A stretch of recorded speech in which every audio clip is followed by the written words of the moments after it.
Resume recording. Welcome back. We continue from where we left off. We left off with applications of logic design. I just felt it's necessary to do that. I'm hoping it helps. Now we go to the 1+1 stuff. Combinational,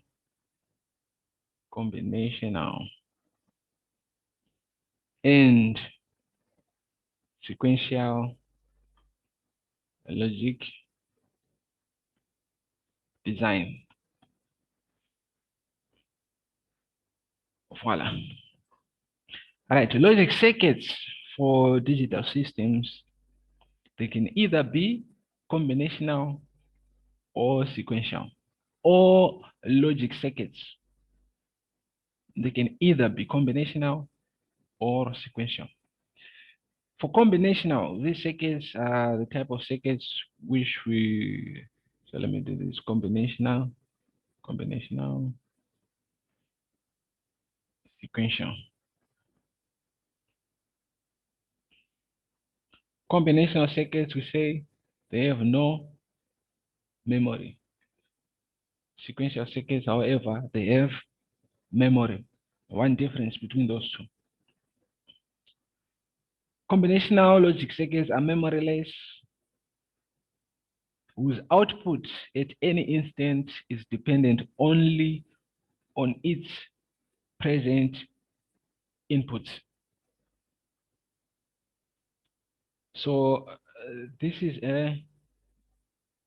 a circuit block diagram. Let's say a block diagram. Inside this block diagram is a circuit.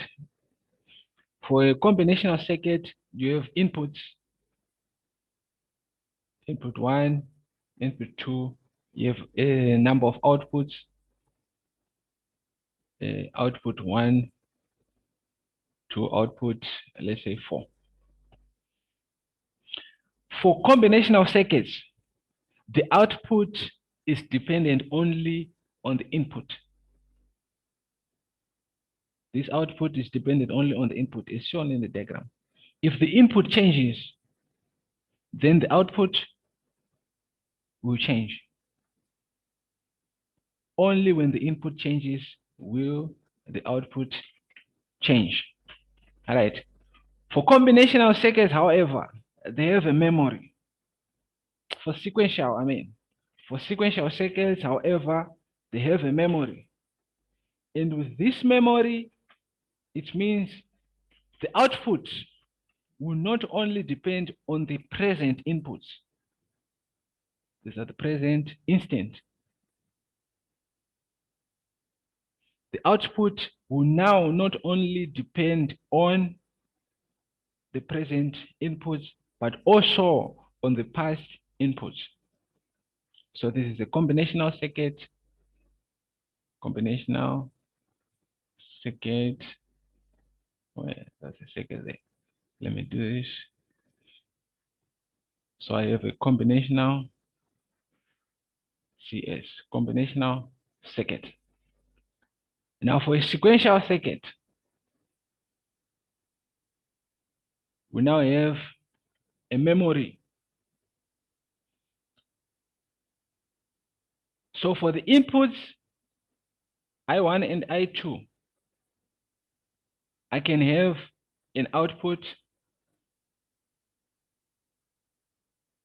here. If there is no memory involved, this is a CS. However, if that output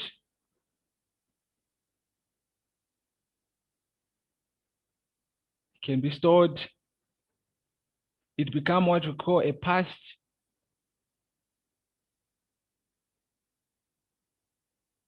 input, because it can then be fed back into this circuit. With that, I describe what I call, what we will call a sequential circuit. A sequential circuit is basically a combinational circuit with a memory. The output now not only depend on the present inputs, but also on past inputs. This is what the past input is. So if I can go back to my table, I can do this. Only present inputs. Here I have present and past inputs. Right. For n input variable, there are 2 to the power of n possible combinations. N inputs, 2 to the power of n outputs. Possible. Maximum. It can be less depending on the type of circuit you want to design. I can have 2 inputs here and I need only 2 outputs. If this is n, this is not equal to 2 to the power of n. However, key term here is possible. 2 is possible. It doesn't mean if I have 2 input, I will definitely have 4 outputs. Nope. It's possible outputs. An example will explain this. For each possible input combination, there is one and only one possible output combination. For each, right? So one example of a combinational, let's do this. AND gate. 0, 1, 0, 1, 0, 0, 1, 1, 0, 0, 0, 1. This is my output. Input 1, input 2.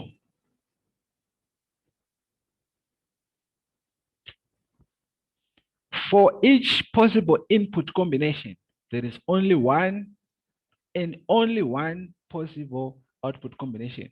For each, this is my input combination. How many outputs do I have for this?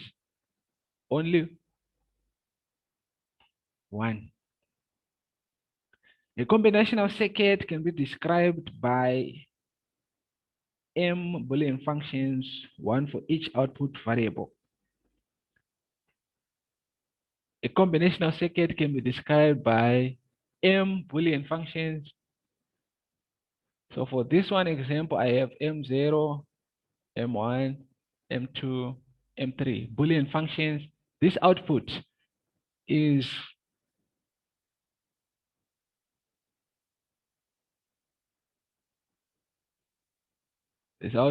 A bar B bar. This output is A bar B. This output is A B bar. This output is A B. A combinational circuit can be described by m Boolean functions. These are my m Boolean double O Boolean functions. Right. Examples of combinational circuits. We have what we call adders,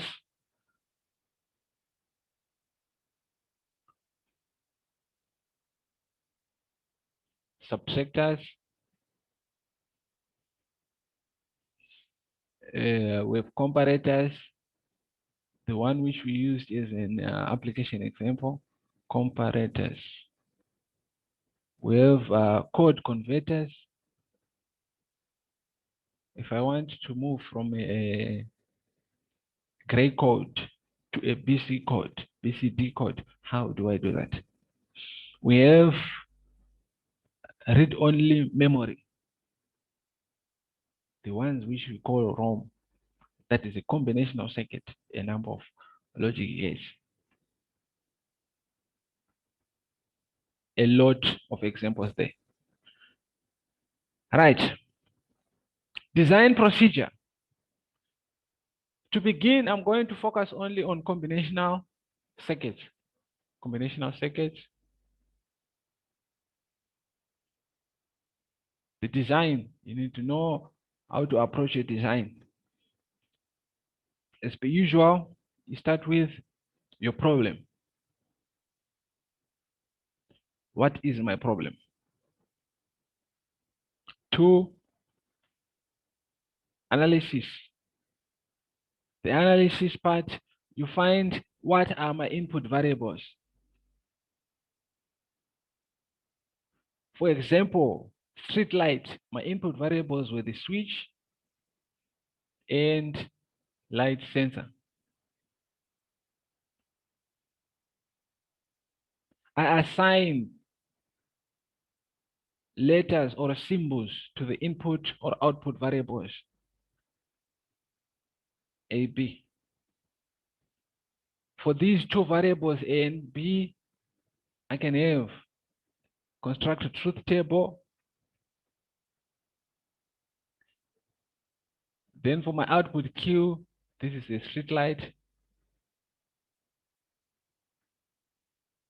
This is analysis part. So I have my input variables. I have assigned letters.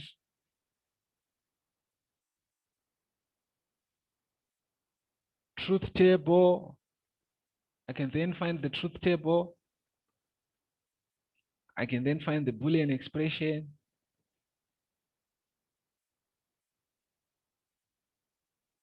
Analysis of my problem. 3, I then design my circuit. From the Boolean expression, it will be easy to design my circuit. For example, this circuit, red ray street light, the output Q was equal to AB because we used an AND gate. So that's my expression, that's my truth table, assign letters, input variables. Then I go and design my circuit like this. Output Q, A, and B. And we're done with the design procedure. As engineers, this is what is expected of you. Understanding the ones and zeros and then applying them in solving problems in our day-to-day lives. Example number 1, combinational circuits. We have what we call an adder.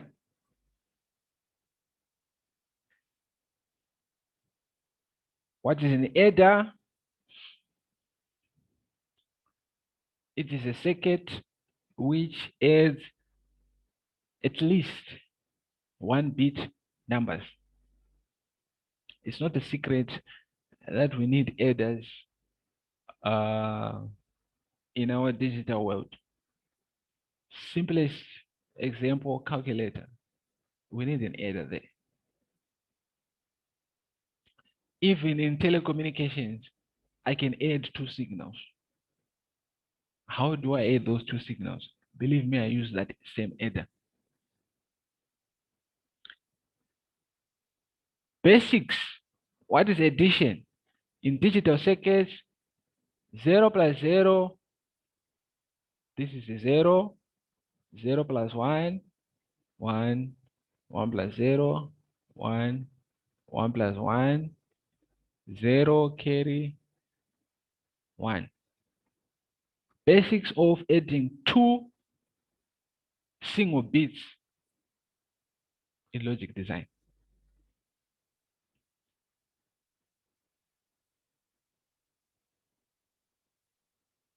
I'm adding 2 bits, A and B.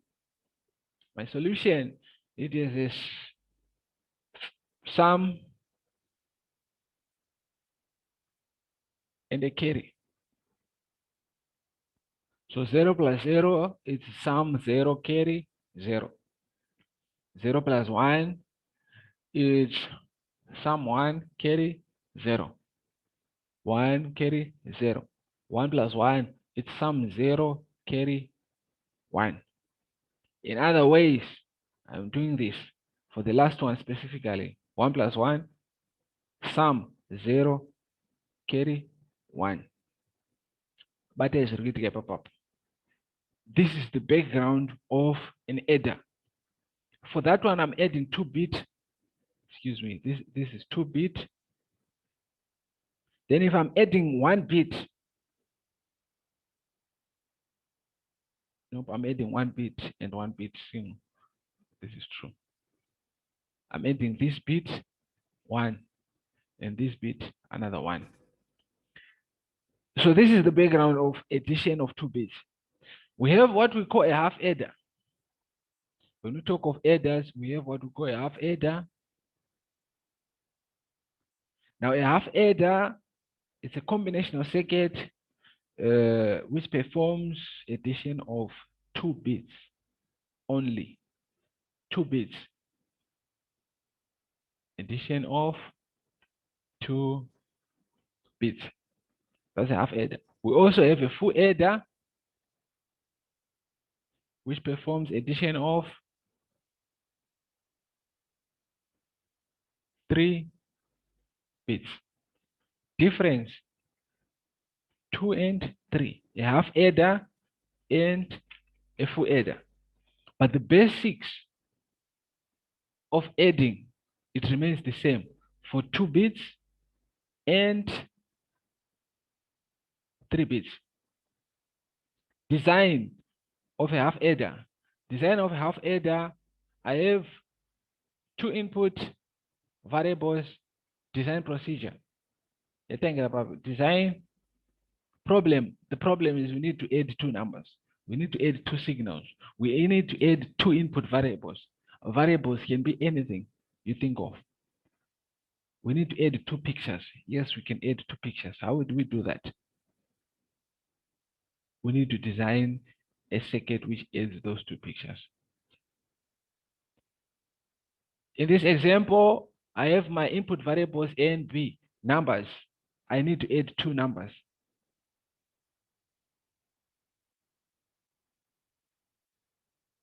Analysis, I have my truth table. I assign letters to my input variables.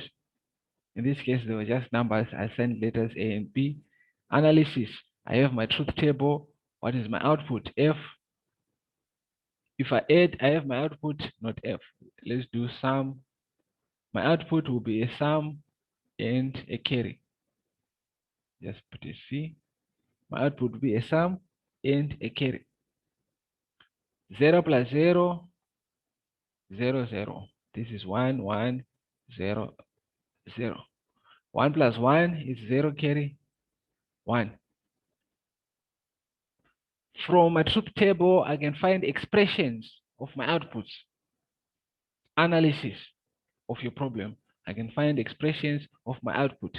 So for my output S, my sum S, what is the expression? How do you find the expression of the sum S? Sum of products, product of sum. I prefer using sum of products. Sum of products, there we find an output 1. So I'm using this output and this output. For output, for those 2 outputs which are 1, what are the inputs, corresponding inputs? We have A bar, B plus A, B bar. Before introducing it, now as I go into full throttle, I have a problem of over explaining, but I'll try by all means making assumptions that you already know what I'm writing there, because you should know. We already did this. Coming out with expressions for my S, I have that expression. For my C, I find the one here is A, B. From my expressions, beginning from a problem, I need to add 2 numbers, 2 single bit numbers. I will now have to design my circuit or draw the logic diagram. Design is a whole lot process, double is a product. Let me just say my designing is drawing my logic circuit. Drawing my logic circuit. S. For S, I have 2 inputs, A and B. I have A naught and B, and there's an output. I have A, I have B naught, and I have an OR between those 2 ends, and I have my S as my output. I can as well have my carry, which will look like this.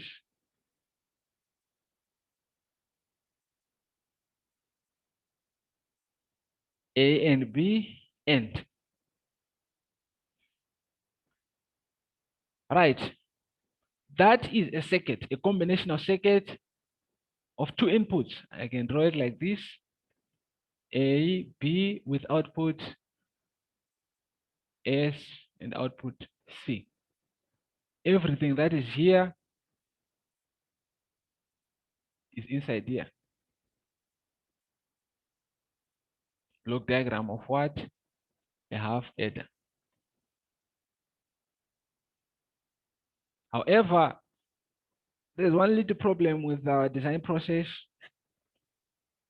As an engineer, if I do this, I have results. Yes. But I need the results which are cost effective. Results which are cost effective, which means on the analysis part, I might as well use my Boolean algebra to simplify this. This can be simplified here. What is that? That is an exclusive OR gate. So instead of having these nodes, these AND, these OR, 1, 2, 3, 4. Nope. Instead of having this 1, 2, 3, 4, we can replace it with one logic gate, which is the exclusive OR gate. So to simplify that, I can have now, let me simplify this circuit. As an engineer, you need to find things which are cost effective. I'll tell you one thing about when I came from college. I always wondered what is the difference between a technician and an engineer. I always envied technicians because they're able to do everything practical. They can do everything. When I came out of college, that everything part of a technician, I didn't know much. I don't know how far true it is, but someone told me the difference is, as an engineer, you need to understand something about cost effectiveness. As an engineer, that is the only difference. A technician can come up with this. I'm not saying some technicians are not cost effective. A technician can do this.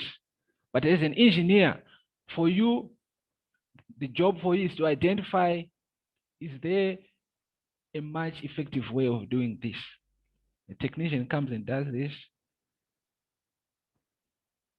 As an engineer, you come and do this. You identify effectiveness of that circuit. Exclusive OR, this becomes my S,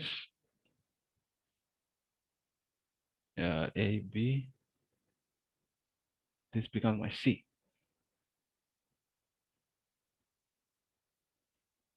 What I'm doing here is I'm lecturing to future, if not already, engineers.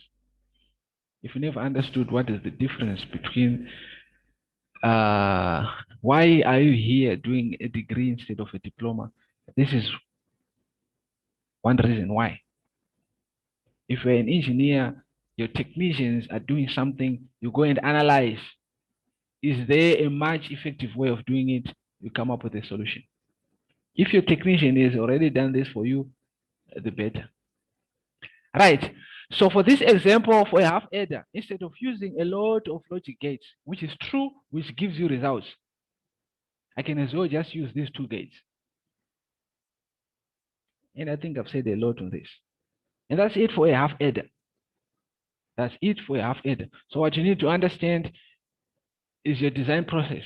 For everything we are doing and for design process, what are your input variables? What are your output variables? From this, you can construct the truth table. From the truth table, you can find the expression. As an engineer, you need to minimize this expression. So we have Boolean algebra. From the expression, you go to the design process to begin logic circuit diagram. This is where we end here. If we had equipment,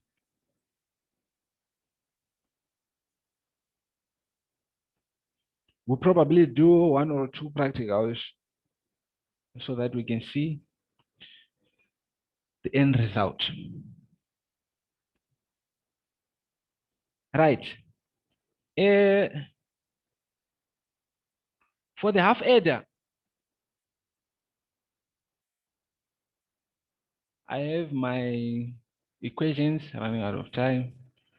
S, which is the sum. This is A bar B plus A B bar, which is equal to A exclusive or B. For my C, this is AB. We can as well represent these logic expressions using universal gates. Instead of using exclusive or here and an AND gate, I need to use universal gates only. As an engineer, you may be tasked to do that. The advantages which come, we already discussed those advantages. The advantages which come with using universal gates. So you need to be able to design any given circuit using universal gates. In this example, how do we do it? I'll start with the simpler one. C is equals to A, B. When we design circuits using NAND gates, I said what you need is a dot and a bar.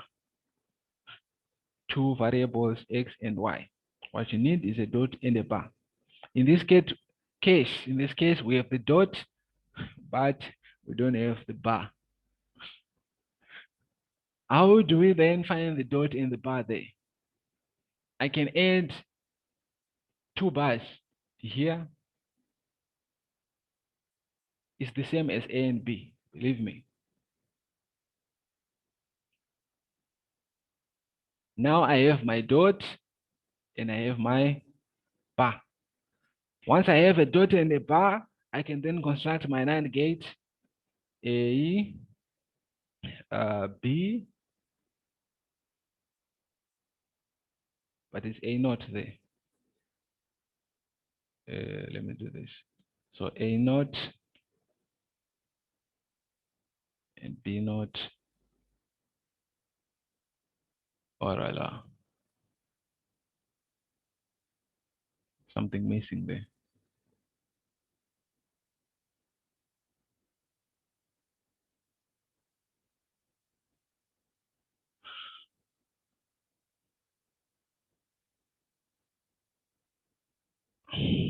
Right, this is how I construct my output C, which is equal to A, B, B naught. We did this representation way back when we introduced universal gates. For an AND gate, what does the logic design look like? For an AND gate, we said it will look like this. So I'm sort of just copying from what we did before. And the AND gate looks like this. We had a NOT gate, a single input. Yeah. That's a NOT gate. We have an OR gate using universal gates. An OR gate, 2 inputs. Okay.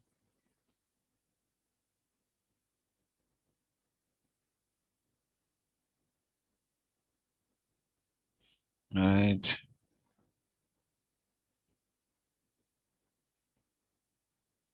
Right. That's an OR gate. So for this one, C, A, B. This is an AND gate. I used this template here. For the next one, my S. This is A bar B plus A B bar. The process, how to find a simplified expression using AND gates. We have A bar B plus, what is A bar? This is 1 plus B bar. This is 1 plus A B bar. I just introduce a set of ones here. They don't change anything for my output, but they change my expression. From this, I can simplify. A, subject to formula, I have A bar plus B bar. B, I have subject to formula, A bar plus B bar. From this, I can have this OR gate. I take the template, OR is 2. An OR gate looks like this.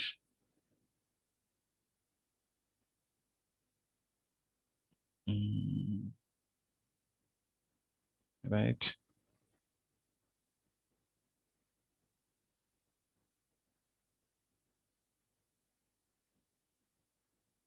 It's an OR gate of what? If from what I understand, what I introduced by my universal gates, if I have x plus y, this will mean x, something like this. And from our case,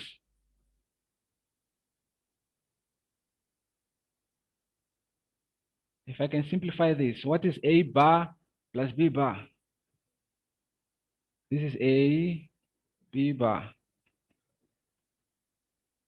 What is A bar plus B bar? This is A, B bar.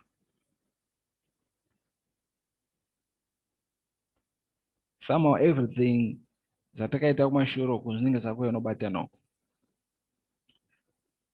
Probably zvichitovhara, but you need to revise everything that we did. Right. Then from this expression, I can then go on and find another expression using De Morgan. So if this is x, y bar plus, this is, let's say,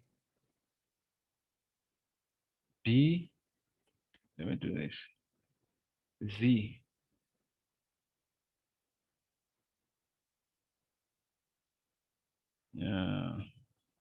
Well, let me just use De Morgan directly here. I can then simplify this. I can simplify this to become a with my AB bar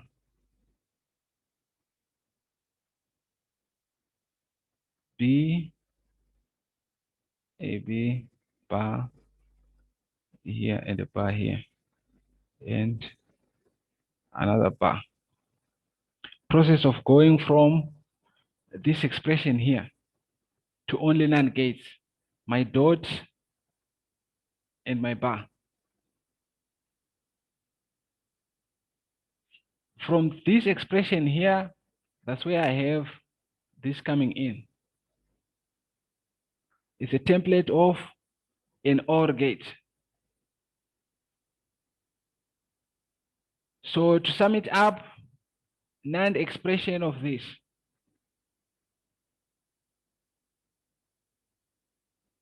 It will look like this. I have two inputs, A and B. A and B, and also A, B bar. So I'll have, to begin, this is A, B bar. So if I have A, B, let me do this, A and B, what will I get? I'll get an A, B bar. I have also two other inputs, plus input A and input B. So I have input A and input B being added here with an AND and another one